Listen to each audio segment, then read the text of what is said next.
ஜெய்வாசவி. இன்று 4வது ஸ்லோகம். அசுர இயல்பு. தம்போதர்போஸ் விமானஸ்ஸ க்ரோதக பாருஷ்யமேவச அஜ்ஞானம் சாவிஜாதஸ்ய பார்த்தா சம்பதமாசுரீம். பார்த்தாம் பகட்டும் இருமாப்பும் தற்பெருமையும் சினமும் கடுமையும் அஜ்ஞானமும் அசுர சம்பத்தை உடையவனாய் பிறந்தவனுக்கு உண்டு.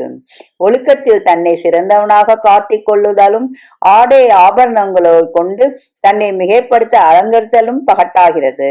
தனக்கு கல்வியும் செல்வமும் குலமும் மிக வாய்த்திருப்பதாக எண்ணி தற்பெருமை கொள்ளுதலும் ஈர்மாப்பாம். அழகில்லாதவனை அழகன் என்றும் குருடனை கண்ணன் என்றும் கீழானை மேலோன் என்றும் சொல்லி பரிகசிப்பது கடுமைக்கு சான்றாகிறது. தர்மம் அதர்மம் ஆகியவர்களை பற்றி தவறுதலாக நினைப்பது அஞ்ஞானமாம். பக்ஷணங்கள் மேல்கூடு அரிசிமாவினால் செய்யப்பட்டிருக்கும். அவைகளின் உள்ளே வைக்கப்பட்டிருக்கும் பண்டங்கள் வேறு விதமானவர்களாக இருக்கும். உள்ளிருக்கும் பொருள்களுக்கு ஏற்ப பக்ஷணங்கள் நல்லவையாகவோ கெட்டவையாகவோ இருக்கும். அதுபோல மானிட சரீரங்கள் எல்லாம் ஒரே விதமான பொருளால் ஆக்கப்பட்டிருப்பினும் ஹிருதய சித்திக்கு ஏற்றபடி மனிதர்கள் வித்தியாசப்படுவர்.